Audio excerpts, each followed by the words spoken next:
Bem-vindos ao The Debate. Hoje a nossa conversa foca numa plataforma que marcou época na internet, né? E completa agora 30 anos, o Arrowhead, que nasceu ali como um projeto quase, artesanal, virou uma enciclopédia digital sobre substâncias psicoativas.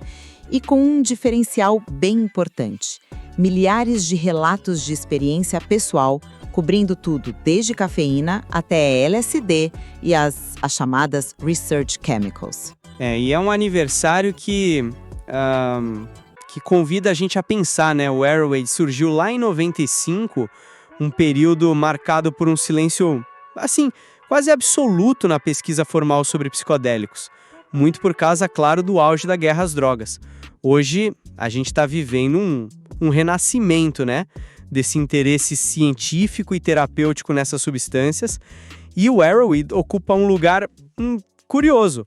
É fonte para acadêmico, é consultado por médico em emergência e é monitorado por agências como a DEA, UNIDA, lá nos Estados Unidos. Exatamente. E isso nos leva, acho, à questão central, né, que o material meio que coloca pra gente. O Arrowhead, ele é, no fundo, uma força positiva, uma espécie de biblioteca popular que democratizou informações cruciais e ajudou a, digamos, pavimentar o caminho para a ciência psicodélica atual? Ou será que essa dependência dele de relatos subjetivos, assim, não verificados, representa um risco inerente, que limita o valor dele e talvez até incentive usos perigosos? Bom, eu vou defender a primeira visão. O Arrowhead foi e, para mim, ainda é uma ferramenta indispensável. Um ato de coragem informacional, sabe? Que se provou vital para a redução de danos e para a mudança cultural que a gente vê hoje. Já do meu lado, eu vou apresentar uma perspectiva um pouco diferente, digamos assim. Embora eu reconheça, sim, o papel histórico do Arrowhead em preencher essa lacuna, né? Eu vou argumentar que a sua base anedótica e a falta de validação científica rigorosa levantam questionamentos sérios sobre a confiabilidade da informação. E também sobre o potencial, mesmo que não seja a intenção, de normalizar ou até facilitar experimentações de alto risco, especialmente agora, né? No momento em que a gente busca integrar essas substâncias à medicina formal. Então, vamos começar pelo contexto. 1995. A pesquisa com psicodélicos, estava congelada há décadas, né? Informação confiável era artigo de luxo, assim, restrita a círculos acadêmicos antigos ou aquele conhecimento fragmentado que circulava no underground. Foi nesse cenário que os fundadores do Arrowhead, Earth e Fire, tiveram essa visão: usar a internet, que ainda estava engatinhando, para criar um repositório central, organizado e acessível. Como disse o Rick Doblin, que é o fundador da MAPS, né? Foi uma atitude revolucionária e corajosa. Eles basicamente disseram: olha, esse conhecimento existe, é importante e não pode ficar escondido. Pesquisadores como o David Luke, lá da Universidade de Greenwich, que estuda justamente os efeitos subjetivos dessas substâncias, classificou o Jared como inestimável, sabe? Uma fonte que permitiu investigações sobre compostos sem dados clínicos formais, influenciando a própria ciência. E o impacto cultural? O escritor Eric Davis descreve como um ponto de encontro para a comunidade psiconauta, uma fonte de informação para iniciantes e um fator-chave na mudança da imagem dos psicodélicos, de vilões para potenciais terapêuticos. Os números, olha, impressionam. 100 mil visualizações diárias depois de 5 anos, 16 milhões de visitantes anuais em 2014, mais de 5 mil citações no Google Scholar. E quem acessa? É um público vasto. Acadêmicos, médicos, químicos, antropólogos e, sim, agências governamentais NIDA, OMS, Governo do Reino Unido, DA. O Experience Vault, que é o cofre de relatos com mais de 45 mil entradas, é um tesouro para a pesquisa fenomenológica ou estudo da experiência vivida, né? E existe uma curadoria feita por voluntários treinados para manter o mínimo de qualidade.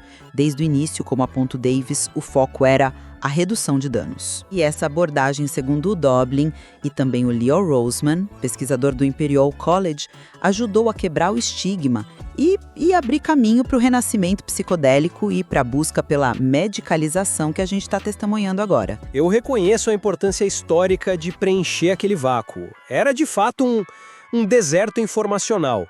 Contudo, a fundação do Erowid, ela é inescapavelmente baseada em relatos pessoais, né? Experiências subjetivas, as tais anedotas. Títulos como Estou derretendo, me ajude, ou Viajando sozinho com 1,5 gramas do inferno.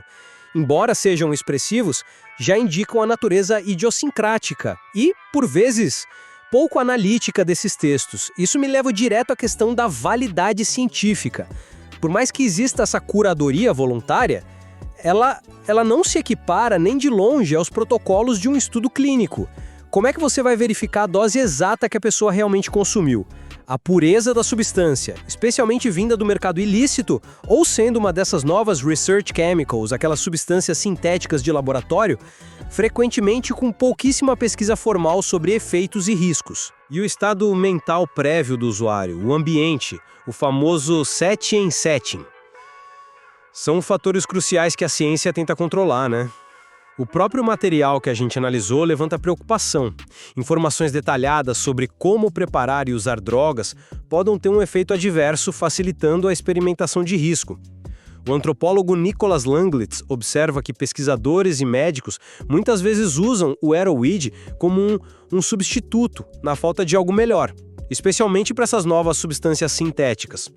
Isso não é um atestado de qualidade, mas um sintoma da carência de pesquisa formal. E o monitoramento por agências como a DEA ou UNIDA, eu interpreto isso muito mais como vigilância, acompanhar tendências de uso, identificar novas drogas perigosas, do que como um selo de aprovação científica. Existe um risco real em normalizar a autoexperimentação, mesmo sob o manto da redução de danos. O caso da noz moscada, que foi citado até no parlamento britânico, é emblemático. A informação sobre os efeitos psicoativos pode estar factualmente correta, mas a sua simples disponibilidade pode incentivar um uso perigoso, especialmente por jovens. Por fim, essa nova era de medicalização que o Roseman menciona exige um padrão de evidência, ensaios clínicos randomizados, dados robustos que a estrutura anedótica do Erowid, por sua própria natureza, não consegue oferecer, mesmo que, claro, tenha contribuído para despertar o interesse inicial. Entendo a preocupação com o rigor, mas vamos contextualizar o valor científico de uma forma diferente. Durante décadas, o Erowid não era só uma opção, ele era a única opção acessível para muita informação, entende? O Experience Vault, embora anedótico, oferece, como o David Luke argumenta, uma riqueza de dados fenomenológicos sobre como é a experiência subjetiva que é fundamental para a gente entender os efeitos dessas substâncias na consciência humana. Isso permitiu avanços que talvez não ocorressem. A curadoria, mesmo voluntária, não é desprezível. Ela filtra ruído, relatos que são claramente falsos e as milhares de citações acadêmicas. Não são um acaso, né? Indicam que a comunidade científica, mesmo ciente das limitações, reconhece a utilidade desses dados. O Erowid influenciou a pesquisa, sim. Funcionou como uma fonte primária onde o deserto imperava. Não era o ideal, talvez, mas foi o possível e, na época, o necessário. Mas aí reside o ponto crucial para mim. A fenomenologia é valiosa, sem dúvida alguma, mas anedotas, mesmo aos milhares e com alguma filtragem, não superam a necessidade de metodologia científica controlada quando a gente fala de substâncias que afetam o cérebro e a saúde. A curadoria voluntária tem limites óbvios. Como é que eles podem verificar a dose real, a composição exata da substância, o estado psicológico prévio do indivíduo? São variáveis críticas que ficam totalmente fora de controle no Erowid. Isso abre margem para vieses, talvez pessoas com experiências mais extremas, sejam boas ou ruins, sejam mais propensas a relatar, né? E também para disseminação de informações imprecisas, que podem levar outros usuários a tomar decisões arriscadas. Detalhes sobre como preparar algo, mesmo com a melhor das intenções, podem ser um convite ao perigo se forem mal interpretados ou aplicados sem o devido conhecimento, sabe? A confiabilidade nos detalhes, que é essencial em ciência, é justamente o ponto fraco aqui. Contudo, o impacto na prática real não pode ser ignorado. O próprio Luke afirma ter usado dados do Arrowhead nas pesquisas dele que talvez não fossem viáveis de outra forma. E pense nos médicos em salas de emergência recebendo pacientes que usaram uma research chemical totalmente desconhecida, sem literatura médica disponível. O Arrowhead, como Langlitz aponta, se torna uma ferramenta de primeira linha, às vezes a única, para tentar entender o que está acontecendo. O fato de Earth e Fire serem coautores em publicações científicas também mostra um nível de integração e reconhecimento. Sim, pode ser um substituto, como você diz, mas o substituto que, em alguns casos, pode salvar vidas ou orientar pesquisas quando não há mais nada. Essa ideia de ser um substituto vital me soa mais como uma admissão da falta crônica de pesquisa adequada do que um elogio à qualidade intrínseca do Arrowhead.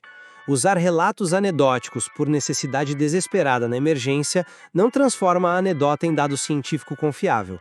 Pelo contrário, evidencia o risco, basear um tratamento em informações potencialmente incompletas ou idiosincráticas de um relato online. E eu lanço uma provocação.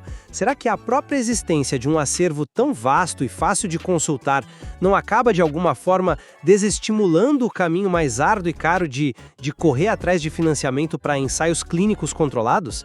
Criando uma ilusão de que a gente já sabe o suficiente com base nesses relatos. Isso nos conecta diretamente à questão da redução de danos versus o potencial de promover riscos. A intenção original, como Eric Davis nos lembra, era claramente a redução de danos. Oferecer informações sobre toxicidade, interações, dosagens comuns, mesmo que relatadas, efeitos. Isso permite que as pessoas tomem decisões mais conscientes do que fariam na completa ignorância, né? A própria desestigmatização que o Doblin acredita em parte ao Arrowhead é um fator de redução de danos. Pessoas se sentem mais seguras para buscar ajuda ou informação confiável. E o uso por agências governamentais, mesmo que seja para monitorar, indica um reconhecimento implícito de que o Arrowhead é um termômetro importante do que está acontecendo no mundo real do uso de substâncias. Veja bem, eu não duvido da boa intenção original. Mas a prática é complexa. A fronteira entre informar para reduzir danos e fornecer um manual para uso arriscado é perigosamente tênue. Detalhes sobre extração, purificação ou dosagem, mesmo tecnicamente corretos, podem ser um empurrão para a experimentação, especialmente com as tais designer drugs, sobre as quais a gente não sabe quase nada. O Arrowhead pode, sem querer, acabar por normalizar uma cultura de cobaia humana. Quanto ao uso governamental, a minha leitura é bem diferente. É vigilância pura e simples. Monitorar o surgimento de novas ameaças à saúde pública, tendências de tráfico. Não vejo isso como um endosso da qualidade da informação para o usuário final. O exemplo da noz moscada é perfeito. A informação está lá, é factual, mas quem garante que um adolescente curioso não vai tentar baseado naquilo e ter uma experiência horrível ou perigosa? A informação por si só não é garantia de segurança, né? Mas é impossível dissociar isso da legitimidade cultural que o Arrowhead construiu. Figuras como Davis, Doblin e Hosman são unânimes em reconhecer o papel central na mudança de percepção sobre os psicodélicos. Deu voz a uma comunidade que era invisível, como diz o Hosman, o começo da margem ganhando voz. Criou uma cultura de compartilhamento, o que o Davis chama de espírito nerd de dados, organizando um conhecimento que antes era disperso e caótico. Essa mudança cultural, essa abertura na conversa pública, foi um degrau absolutamente essencial para a gente chegar onde a gente está hoje, com ensaios clínicos e a indústria terapêutica emergindo. O Arrowhead ajudou a semear o terreno, sim. Concordo que a influência cultural é inegável e importante. O Arrowhead foi um fenômeno nesse sentido. Mas essa popularidade e essa função histórica de abrir a conversa não podem ser confundidas com o rigor científico necessário agora. A gente está falando de uma indústria bilionária de saúde mental baseada em psicodélicos. Isso exige outro patamar de evidência. dados replicáveis, controle de variáveis, ensaios clínicos robustos. O espírito nerd de dados, embora admirável, não substitui a metodologia científica. A base popular e anedótica do Arrowhead, que foi seu grande trunfo inicial, precisa agora ser vista como um ponto de partida, que deve ser complementado e, em muitos aspectos, talvez superado pela ciência formal para que o campo avance de forma segura e eficaz. A legitimidade cultural abriu a porta, mas é a ciência que tem que nos guiar daqui para frente. Em suma, eu reafirmo o legado singular e corajoso do Arrowhead. Numa era de silêncio forçado, ele foi uma fonte vital de informação, catalisando discussões, pesquisa e, crucialmente, redução de danos. Seu uso contínuo por tantos setores, da academia à saúde pública, mesmo com a natureza anedótica dos seus dados sendo conhecida, demonstra um valor persistente. Foi um pioneiro essencial na longa jornada da compreensão psicodélica. E eu mantenho minha perspectiva crítica sobre as limitações intrínsecas e os riscos de se apoiar fortemente em relatos subjetivos para entender substâncias tão potentes. Reconheço seu papel histórico e sua utilidade pontual, por exemplo, na identificação rápida de novas drogas perigosas. No entanto, insisto na necessidade de um olhar crítico constante sobre esses dados e na primazia absoluta da investigação científica rigorosa, especialmente agora que os psicodélicos batem a porta da medicina mainstream. Fica evidente a tensão permanente entre o acesso livre à informação, que é um ideal poderoso, né, e a necessidade de garantir segurança e validade científica, que é um imperativo ético e prático. Avaliar o saldo final de uma plataforma como o Arrowhead, com 30 anos de história e tantos impactos diversos, é realmente complexo. Sem dúvida. E para quem quiser explorar mais a fundo essa complexidade, o material original oferece detalhes fascinantes sobre a história do Arrowhead, seus fundadores e as diferentes interpretações do seu legado ao longo dessas 3 décadas. Tem muito mais para desvendar ali. Encerramos por aqui nossa análise, deixando que cada ouvinte pondere sobre o verdadeiro legado do Arrowhead e seu lugar na história das substâncias psicoativas e da informação na era digital.